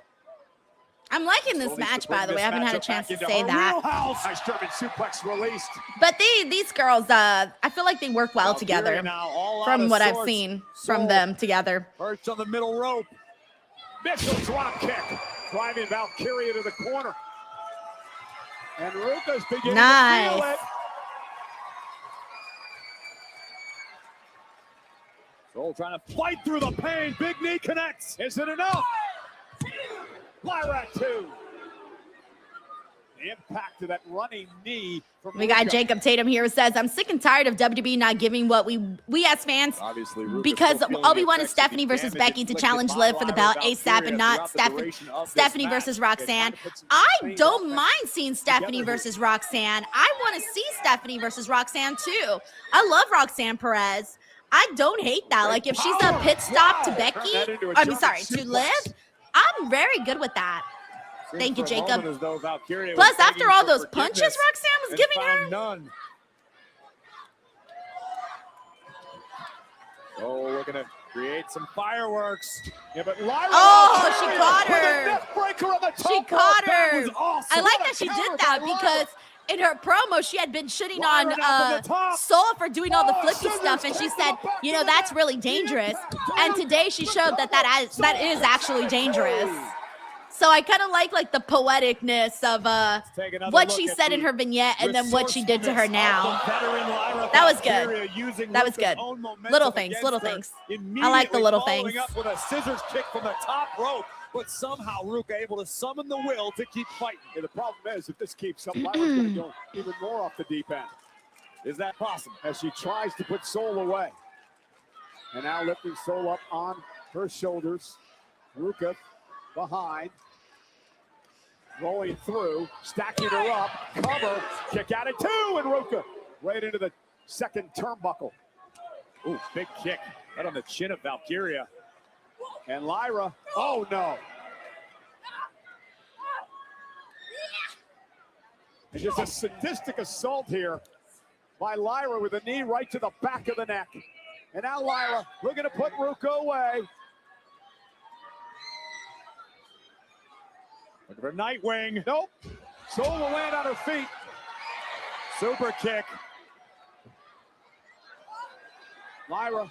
Valkyria tried to bulldoze Soul Ruka in a handstand position. And Ruka turned it around into a DDT. What a counter. Some interesting sequences that we're getting right now.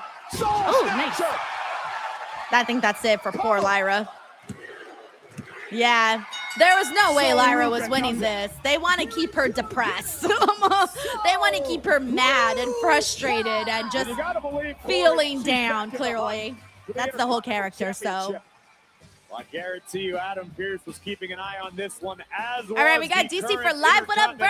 He says, hi, what do you think Solo's going to do with the bloodline? Think he will fall in line or just get attacked and get help from LA Knight? I feel like if LA Knight helps him, it's going to be like, hey, man, I'm sorry I didn't have your back last time.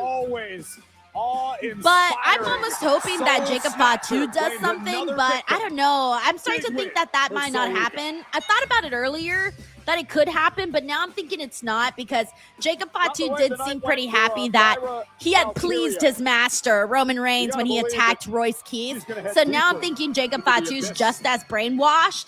So now I'm wondering if he's actually going to be help out Solo and be his saving grace.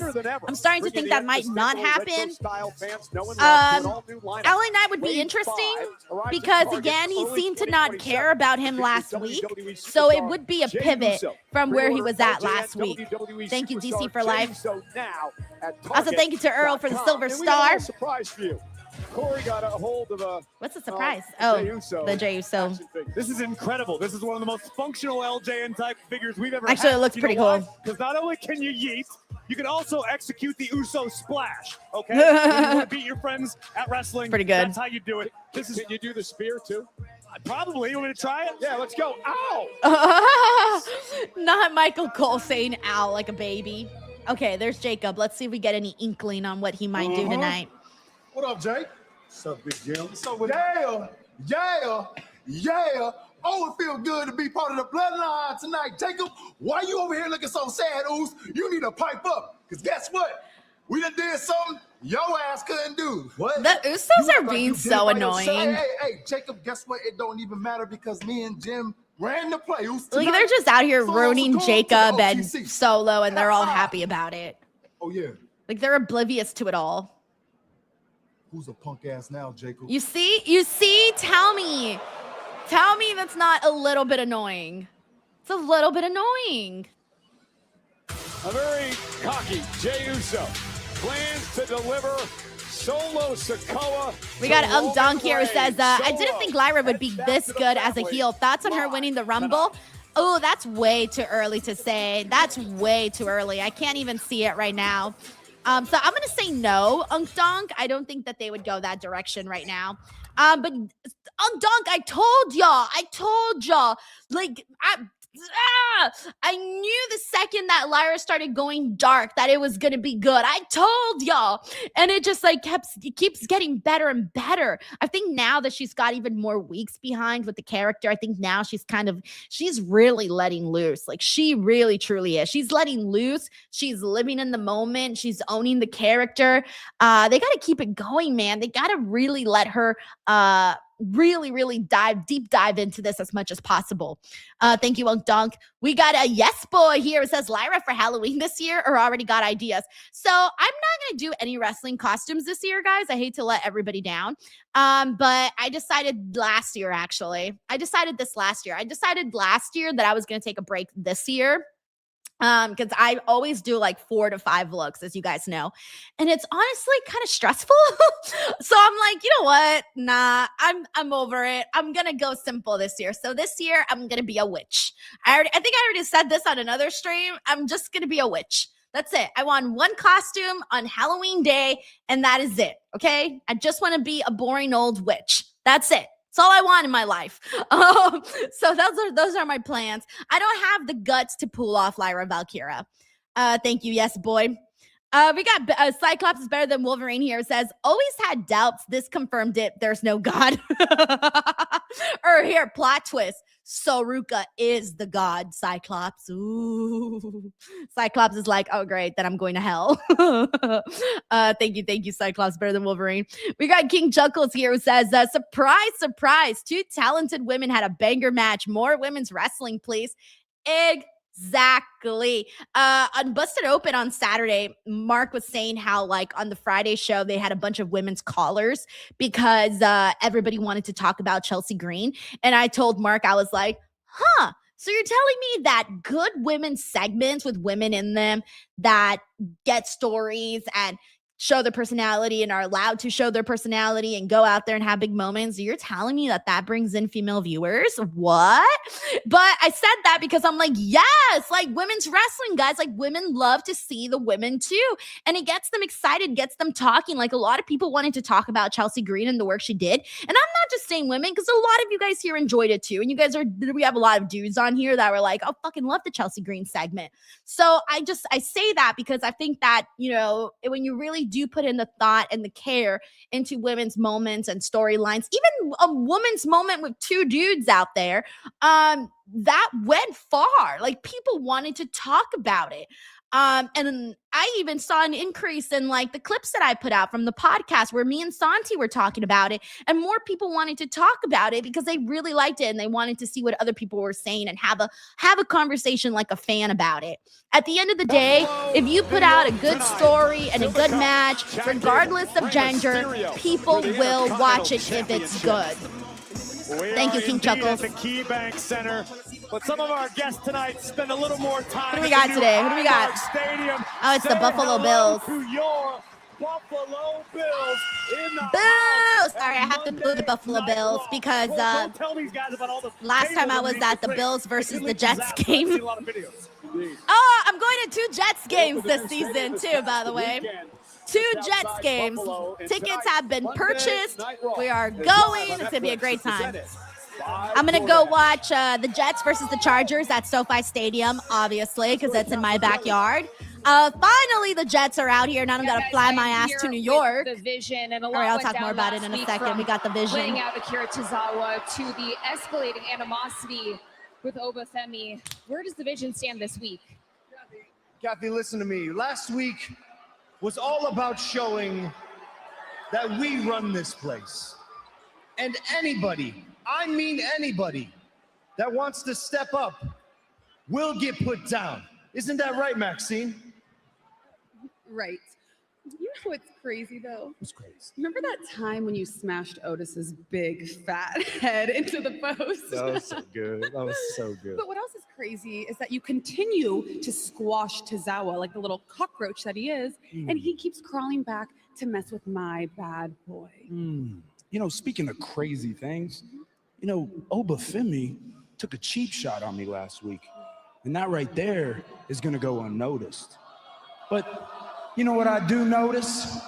Me and my boy, the dog, are the tag team champions. And I don't even think Braun's listening. My delicious Maxine. I mean, she is pretty delicious. Braun, Shout out you've been Maxine. quiet. Anything to say to Oba? Anything I want to say to Obafemi, I'll say it right to his face. Exactly, because he's got that dog in him. Come on, Braun. I'm so excited about this whole feud. Yeah, Anthony, he 100% he does not give two shits about the Vision. I wonder if the Vision's gonna start picking up on it. You know, I would imagine Logan would be like, hey, Austin, have you noticed that Braun looks completely disconnected from what we're doing? Let's see if they call him out for that. We got Art House Cinema Lad in the building. What up, Art House? He says, a really good match, but why have Lyra Valkyria lose as a new character? I don't get this company at all. It's safe to say that she's buried now. She's not buried. I told you. Part of the reason why she lost is because her character is like, she's fucked up. You know? She's fucked up because of all the fucked up shit that's happened to her. Like, point blank, that's what's going on. She's in a string of bad luck right now. She's got bad juju, and she's drowning in it all. WWE. But to have that she's in the deep. And if she would have gotten a win, it would have been like, oh, well, she should be happy, right? She should be happy. No, she's not happy because Bayley messed her up. She got rid of Bayley, but that win ended up costing her everything. So that's why Art House. But I don't think she's buried at all. Come on, big boy. I know you're back there, Oba. You want to be the future of this place? There we go. Take it from me right now. Yeah, let's fucking go, baby. Also, Misfit Wrestling Podcast says, so far the wrestling on the show tonight has been great. Yeah, the second I saw the card, I'm like, oh yeah, today's going to be a nice wrestling heavy day. Ladies and gentlemen. Thank you, Brandon Kokins, for the F. Ooh, does this mean Paul's going to represent Oba? Steven also says, Soul is a main event money player. I love Soul. I'm such a big fan of hers. Ladies and gentlemen, my name is Paul Heyman. I was an advocate. I am an oracle. And more than that, I am a wise man. I know things that are wise to do. I know things that are unwise to do. Yeah, that's kind of the definition of a wise man. I think we knew that. To all figure out the question that is on every single person's mind. And that question is, who is the future of WWE? Damn, it could only be one guy? Can't have two guys? Come on. Everyone's gonna cheer Oba. Well, yeah, Braun's still a heel. You tell me, Paul. How about you tell me who you think is the future of WWE? I hate that Paul keeps dodging that question because, like, why can't you just say it to his face? We got Steven here, says Chelsea promo proves one thing for me. Comedy gets laughs, but serious character makes money. Well, Chelsea right now is going to be making bank with what she's doing. Like, she's been doing great. She's been a comedy character the whole time, but she's been making bank. People are invested in her. Thank you, Steven. We got Cyclops Bear the Wolverine who says being a Jets fan is one long humiliation ritual.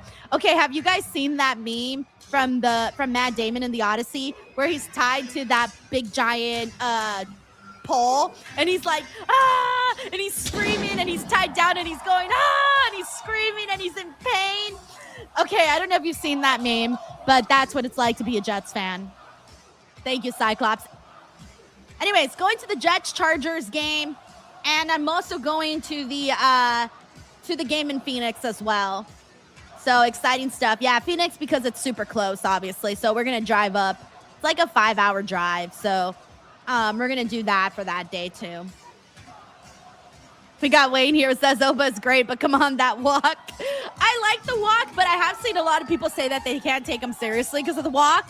I have seen people say that a lot, but I mean, I think at this point he proved that he can do the walk and still kick ass.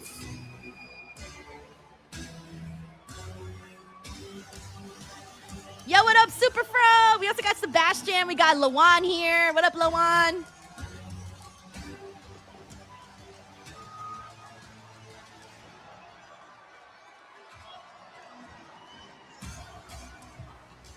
King Pope here says the Oba walk is fun. Yeah, and so is the song. Even the song is fun. Yo, what up, Alonzo? King Chuckles, Miss WB Girl, Muhammad.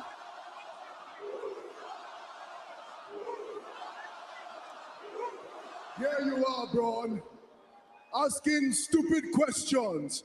Who's the future, Paul? You already know who the future is. You know it. I know it. They know it. It's the future, Paul. And you want to know who else knew exactly who the future was? Brock Lesnar knows who the future is. Because the future is Oba Femi. And if you have a problem with the answer, you can take it up with me any day, anytime. Yo, what up, Fletcher Crumbly? How about right here, right now? I agree, Tyvon. That was a good impression. That was hilarious. You take one more step towards Obafemi, you take a permanent step away from me.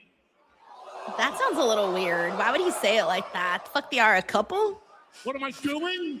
This it's fucking is a weird. Publicly traded company. This is the biggest promotion on the face of the planet. We don't just answer to the people live and the people at home. We answer to shareholders.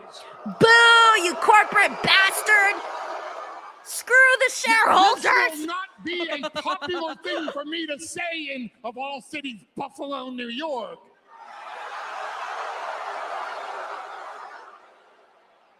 Two of us in this ring seem to understand that right now. Someone appears to be learning. Fuck, he's calling Here's Braun what I stupid? know. After 40 What he's doing, years he's in calling this him business, stupid. when two main eventers are standing in the ring, you don't do an impromptu match to decide who the future is. The future is someone that understands box office. The future is someone He's calling that him understands stupid. main event. The future is someone that understands we promote this match to be the biggest it can possibly be. He's calling him So stupid. I've already set it up with Adam Pearce. Braun, how are you gonna let him talk to you like that, bro? Sunday Grow a night's backbone. main event, Sunday, September 6th. Yes, Atlanta, exactly. Georgia. Paul did just confess to being a sellout. Your hometown, your Oh, nice. home court Wait, what? advantage. Oba Huh? Femi In Atlanta? versus Braun Breaker, and then we will find out who is Oh, truly Sunday night's main event. the Sunday night's future main event? of WWE. Braun versus Oba, Sunday night's main event?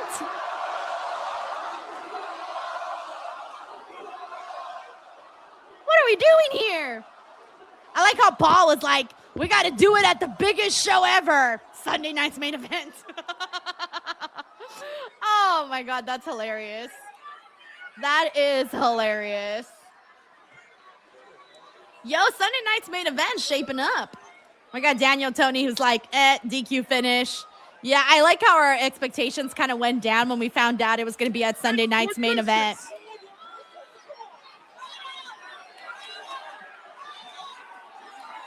See, we got everybody saying that. We got Fleet Pete saying not going to be a clean finish for sure. I don't like the way Paul talks to Braun. He talks down on him like he's an idiot. Braun needs to like do something, you know? Atlanta, Georgia. You can't talk down to someone like that. This is huge.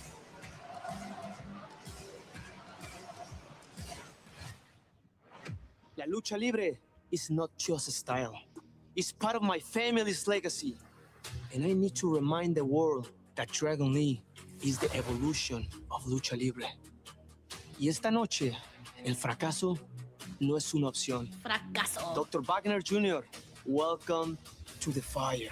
Porque después de esta victoria, I'll be one step closer to becoming the world champion. Este torneo no solo es el oro para mí.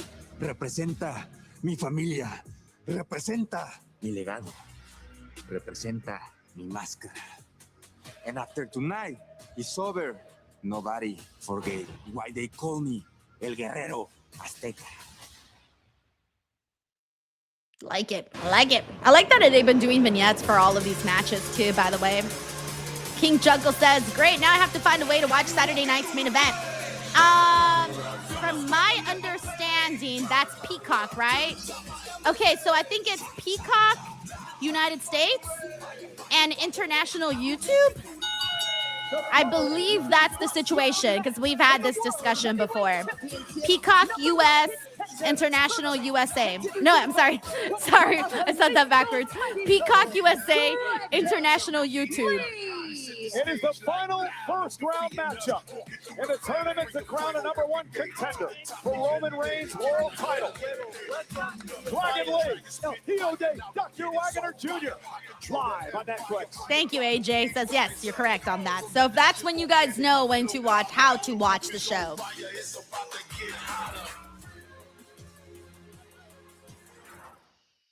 All right, let's mute the commercials. And yeah, I'm with you, by the way, Infamous DJ, when he says this one can go either way. Yep, I do think so too. I think so too.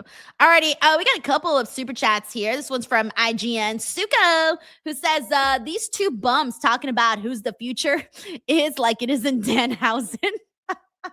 Look, Danhausen, by the way, is still the #1 most searched to person on my YouTube channel. Like people are searching for this man. They're still wanting Danhausen content. The dude still has a lot of popularity, guys. Like Danhausen is the shit. Like Danhausen gets a lot of love from the people. So you know what? Do not underestimate the star power that is Danhausen. And he's the one getting all the cool stuff from ESPN. He got the ice cream truck. What else have they done for Danhausen? Oh yeah, the blimp. The ice cream truck. He had the whole setup at WWE World. He has the face paint. He had his little crates at WWE World. What else have they done for the man? He's got a ton of merch too. A ton of merch. What else? There's been more. I know there's more. He's been on all of the ESPN shows. He's been everywhere. So yeah, dude's getting attention. Lots of attention. Thank you, IGN Suko.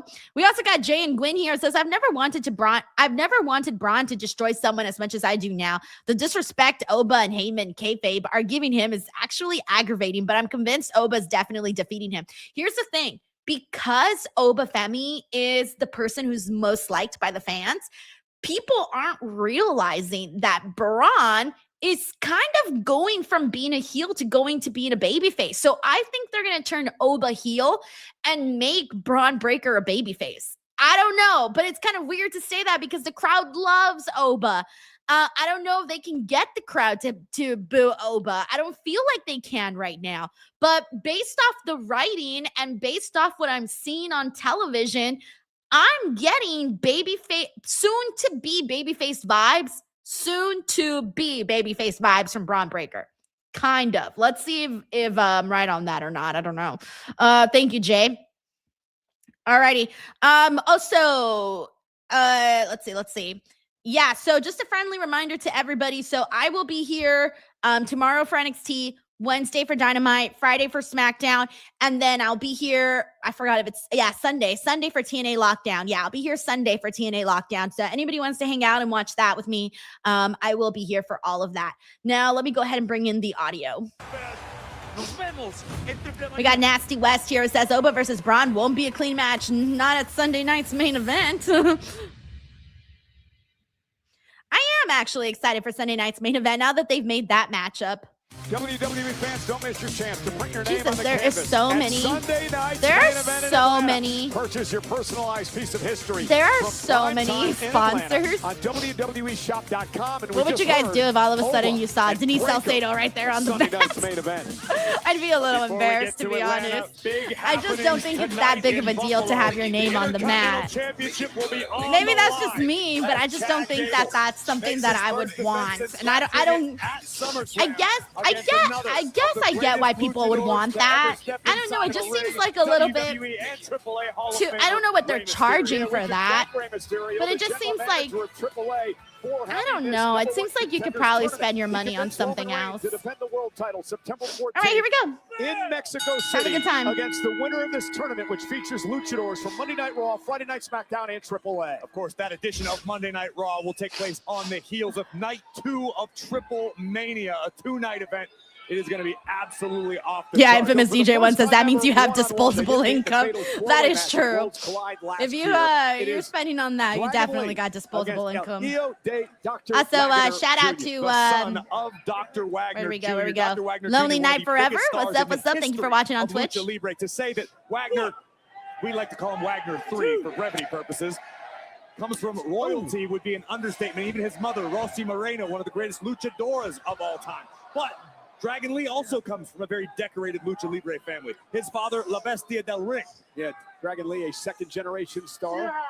Dr. Wagner 3, a third-generation star. Now, we have seen Dr. Wagner compete over the years in NXT for the North American Championship and the Tag Team Championship. Also competed for the U.S. title over on Friday Night SmackDown, but his first time ever here on Monday Night Raw. We talked to him earlier today. He was so excited. Excited was the first word to cross Wagner's lips. The honor not lost upon him to be the first in his bloodline to compete on the flagship of WWE Monday Night Raw. Yeah, that's very cool. Luchador. And Dragon Lee looking to use his speed and quickness. Oh, nice. Oh, yes, Dragon yes. Lee, the man who claims he's the embodiment of Lucha's spirit. Yes, keep going, keep going. I want more. Once dubbed the future of Lucha Libre by Rey Mysterio. Got El Hijo de Dr. Wagner Jr. That chop will wake your ass up. American champion. Actually had some success in Japan, a former GHC Ándale, champion. cabrón. There's another one. While we're talking Chop about Wagner's número family, I've got dos. to mention his younger brother, Galeno, the Aztec giant. 6'3", 275 pounds, a beast of a human. He tried to give him a chop, but it didn't come through nearly as You hard. can see Galeno go one-on-one with the Nigerian good pick. giant Omos this Saturday night, AAA on WWE's official YouTube went easy on him channel. on that one. See what all the hype is about. And now into the corner, bang, with a forearm goes Dr. Wagner Jr. And now in the temple with a knee. And now Dr. Wagner. Oh, look at the Death Valley driver. Cover now. Is it Uno, enough? Hook of the dos, leg, and Lee kicks out. We got IJ and Suko here who says, well, you kind of have to turn contest Oba heel because at a if the power end game is disadvantage. Roman versus Oba, El Hijo de no matter Dr. what, Wagner no Jr., one one is of the booing strongest Roman. luchadors on Hey, the you're AAA right roster. about that. You It are would right. serve Dragon well to stick There to might his be people, strength, though, his that do- game plan, his wheelhouse. I was which going to is say there will be speed people that boo Roman, but I still think that's the minority, though. I think the minority will still boo Roman because they like Oba. It's gonna the people that boo Roman are going to be those people that are ready for a new face, that are ready for a new, fresh face to take over, right? But I still don't think there's enough of those people that will boo Roman. So yeah, you're probably right. Thank you, IJ and Suko. I didn't even think about that. Tag team champion. And look at this. Whoa! Nice. The way Wagner propelled himself into the rolling senton to flatten Dragon Lee. Very impressive. I said, what up, Eddie H? How are you? Thank you for the Big-time super chat. He opportunity says, for Wagner to do you punch think his ticket Oba to will the beat next Braun round. Breaker Again, the winner of this at his matchup will hometown, face just like Ray Oba beat Phoenix Brock at his next week in the hometown? Ooh, that's good. semifinals. I don't Penta think and Braun Laparca Breaker. in the Here's the thing, like I feel like it's gonna end with some sort of wonky finish. I don't think we're actually gonna get like a real winner. This is what Wagner wanted to I do. think we're gonna get some Allowing sort Dragon Lee of to either build maybe momentum Paul and pick up Heyman gets steam. involved, The official of this or match, Eddie Orenga. or it ends in a DQ, like something weird. I don't know, might happen in that, but I do think that Oba will win this first matchup. Like, I can't imagine that this would be the only confrontation between Braun and Oba. I think what they're going to do at Sunday night's main event is maybe just, I'm assuming they're going to try to solidify Oba, let people know that Oba is going to actually be a heel. I think that might be the direction that they're going to try to do. Maybe align him with Paul, make it official at Sunday night's main event. That's what I'm thinking will come out of that, Eddie. Thank you, bro. We got Unk Donk here who says, I think there's a better chance for Punk to turn a heel than Oba. Punk already is a heel, guys. Like, I don't know how to tell you guys. Punk is a heel. He's a heel. He's a heel. Now, everyone, I feel like sometimes people need like writing on the wall, but like, nah, you just got to read the actions, man. You can tell with the actions whether someone's a heel or not. Thank you, Unk Dunk. All right, we're on a commercial break, everybody. Let's go ahead and do our acknowledgement segment, everybody. We got 1 minute and 40 seconds, so I want to make sure to shout some people out. If you've been in the stream and you've been taking part of the chat and you're like, man, Denise hasn't noticed me, what the fuck? This is your chance. Throw a chat in anything. Tell me what you had for dinner. Tell me how your Monday's going. Whatever's on your mind, and let me know. We got Mr. Aldana in the building. He says, Punk loves pissing everybody off. Damn right. We also got Joe Montes in the house. We also got Big G. We got, I do agree with Melissa Cabello, by the way, who says that SmackDown is better than Raw. I was just saying that on Friday, and I do definitely feel that way. We got Mr. 100 in the building. We also got Fleet Pete. We got Crazy C. We got Delito. We got Donnie Magic. We got Charles in the building. Donnie here says, I just got off of work. FedEx kicks my butt. Yo, Donnie, man. Hey, I'm glad that you're off work, though, but you know how it is, man. We got to show up. We got to show up to show out. We got Sebastian Landa in the building here who predicts Roman versus Oba at WrestleMania.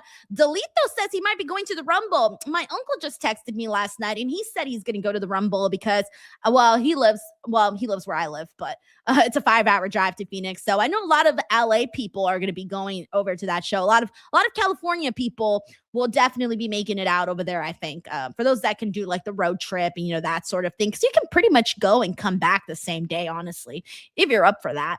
We got a mod in the building. We also got Generic Human who says, another Monday, still bored at work.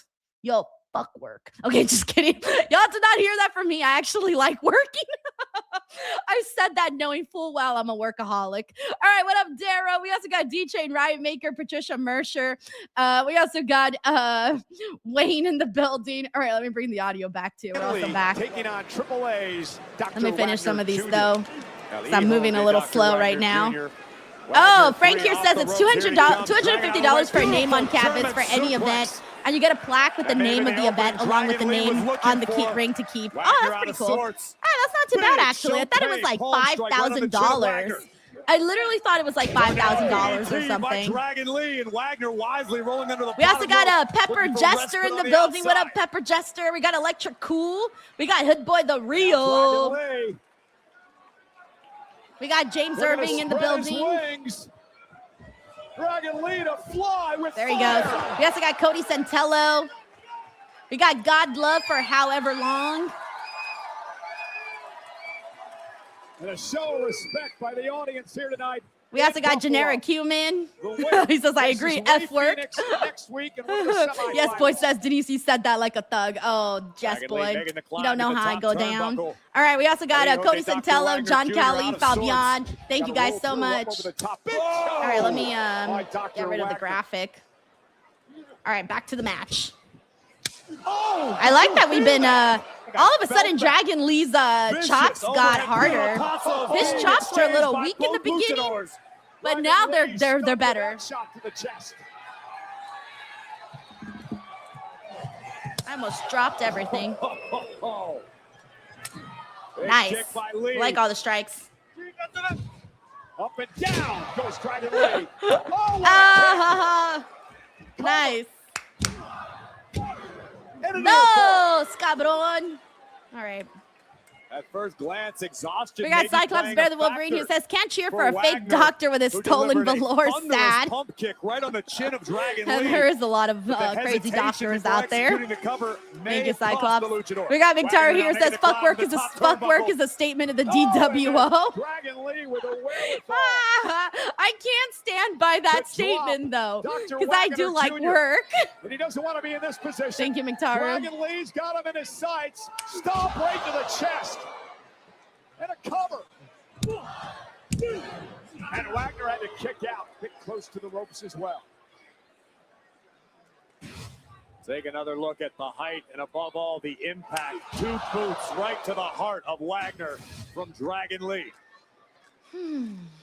These 2 men realize what's at stake, a possible opportunity at the World Heavyweight title. Dragon Lee. Oh, shit. Oh, and Dr. Wagner uses his strength. Caught him. Hang on. Incredible power from Wagner, muscling Dragon back up. Oh, and just tossing him into the ring. I thought he was going to do like a hurricanrana off the ring apron for a second. Going to go up top. Oh, a frog splash. Cover. Dragon still in it at 2.5. Wow. Kudos to Dragon Lee for having anything left in the tank after this. BTW, we got Dog here. Says, can't wait for a fan to yell, come home, Mariah, on SmackDown. Yo, I was so mad, by the way, when someone did that. So for those of you who don't know what Dog is talking about, on Wednesday's Dynamite, there was a segment where Mercedes Moné attacked Willow Nightingale backstage, right? It was a really good segment. But a fan yelled, come back home, Sasha. And it felt so like, bro, what are you doing at an AEW show, live in the crowd, telling Mercedes to go back home to WWE and calling her Sasha? I thought it was so disrespectful. I was like, bro, come on. You just kind of ruined the moment a little bit. But whatever, to each their own. You paid your money, enjoy the show. Yeah, what you want. Thank you, Uncle Dog. Here it comes, now countered. What a counter by Dragon Lee. It's like the woman is about to be challenging for the AEW Women's World Championship at fucking All In Wembley, but I guess it's not a big deal to some. I don't know. Oh, there we go. Dragon Lee gets the win. All right, we were wondering what would happen here, and Dragon Lee gets the dub. So I would say so far the tournament's been pretty predictable, I would say. There hasn't been any shock outcomes. Yo, what up, Fleet Pete?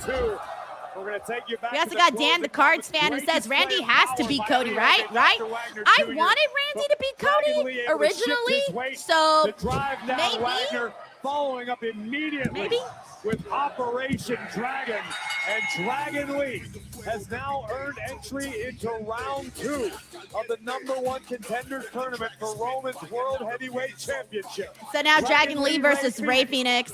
Oh my gosh, so they're totally going to do Penta versus Rey in the finals.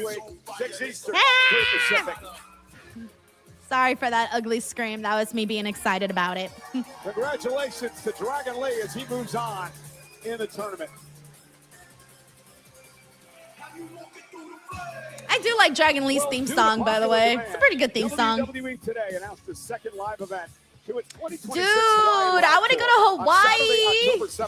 But Hawaii's so fucking expensive, though. I've never been to Honolulu. For the first time since September 2019. If it was PLE, oh, I would have so gone. I was so used to the excuse. But I can't go to, I can't justify going to Hawaii for a live show. Beginning this Wednesday at 10 a.m. Hawaii. So jealous. Eastern. I want to go to Hawaii. Damn it. All right. We got Nightwolf here. Says, I'm very excited for Oba versus Braun Breaker. I'm expecting no one to win this match. It will end in chaos. They are both right now. They are both the right now of WWE, not the future. Amen, brother. But they are going to be like, Braun versus Oba is going to be a future WrestleMania main event. Like, those two guys are probably going to wrestle each other as much as we saw Brock versus Roman. Like, how many times, honest to God, did we see Brock versus Roman? I cannot tell you how many times we saw those two guys wrestle. We saw them wrestle so much. That's what I think we're going to end up seeing down the line and the years to come with Braun and Oba. Thank you, Nightwolf. Also, friendly reminder, guys, that after this, we will be joined by Sancho West for our post show. Ender says 8+ times. Brandon Rosen says 7 times. I don't know, guys. Like, it's a handful of times. Also, thank you, Sebastian. Tolito says for Hawaiians, Blue Chew guaranteed to get your diamond head. Oh, you're going to have to explain that one to me. You're going to have to explain that one to me. Next.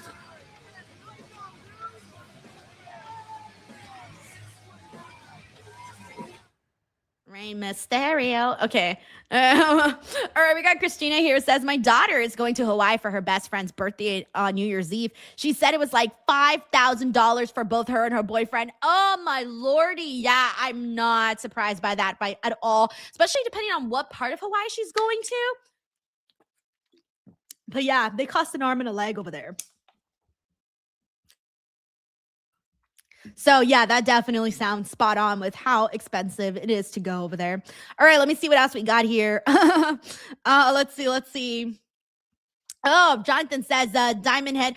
Oh, Delito says Diamond Head is a Hawaiian volcano. Oh, so you're saying it's gonna. Oh, I need to reread that now. So you're basically saying, I get it now. All right, everybody's got the visual now. Oh man, amazing. All right. Oh man, I can't even right now. Let's see. We got Cyclops is better than Wolverine, who says Denise runs from the Hawaii house show grind. Sad. I wish I didn't have to run from the Hawaii house show grind. I want to go to Hawaii. I've been to Hawaii twice for my honeymoon, and then one time for a little mini family vacation. But hey, never say no to going back to Hawaii. But yeah, it cost an arm and a motherfucking leg. All right, let me see what else we got here. We got Sebastian here who says, Denise, did you know I was born in Hawaii? Were you really, dude? What part, man? I did hear that a lot of locals are moving out because of how expensive it is over there. Like, it's getting even more expensive. I did hear about that. Like, more locals are moving out. I also heard that they're like charging the locals like more money for things. Not just obviously like housing and whatnot, but they're just charging them for more because I think because of the exporting. I'm not really sure what the politics of it all is, but that's what the tour guide was saying the last time I was there. All right, we got Nightwolf here. What up, Nightwolf? He says, let's see what Nightwolf says. He says, I just read that WWE is bringing NXT to Sudbury, Ontario, Canada for the first time ever, and I'm beyond excited. I never thought I would see the day WWE comes to Northern Ontario. It's 2 hours from my town. Yeah, hey, that's really interesting because I hate to sound like an uneducated American here, but I didn't know about Sudbury, Ontario, Canada, which tells me it's I'm assuming a smaller town from the sounds of it all. But I love that, though. I'm glad that, new markets are being explored and therefore fans can go. And even you're only 2 hours away. Like, you can definitely go to the show. And you obviously know the area a little bit way more than I do. So I'm curious to see what that would look like, especially for NXT too. Like, that's pretty out there. Thank you, Nightwolf. Feel like I got a nice little geography lesson. All right, let me bring the audio. In his hometown of Minneapolis, Minnesota. Fact of the night, at SummerSlam, Chad Gable defeated Penta to win the Intercontinental Championship, capturing his first singles title. That's the fact of the night? Bitch, that just happened 2 weeks ago. Mom and Dad getting to the ring with him Guys, afterwards. I'm sorry, but that's kind of a lame fact. Tonight, Corey, it's back to business. Why is that a fact? Chad Gable has worked his entire career. Like, we know that. We just saw it. Bask in the adulation of the WWE fans. We just saw it. But I like when they give us obscure facts, like things we didn't know about, or things we didn't hear about, or things we didn't think about. Oh yeah, that's right. Infamous DJ One says ruined by a fucking mascot for root beer. Oh yeah. And then he, of course, donned the mask, and we all know that story. But now he's trying to make amends. And oh wow, Nightwolf says it's a big enough city. Population is almost 200,000. What? No way! Holy shit, that's cool. And this matchup also serving as something of a peace offering from Gable. I'm pretty sure Sudbury is a chocolate, is it not? Or no, that's Cadbury. Never mind. Almost Sudbury, it's a chocolate. No, I think it's Cadbury. To be next I don't know what I'm saying, guys. I'm out. I don't know what I'm saying. All right. Here we go. Rey Mysterio versus Chad Gable. This should be good shit, guys. So lock in. Former U.S. Olympian and now the Intercontinental Champion. For Gable, how does he keep the title? Larry Jester says, fact of tomorrow, grass is usually green unless you're in Kentucky. Keep an eye out for the opportunity to cinch in an ankle lock.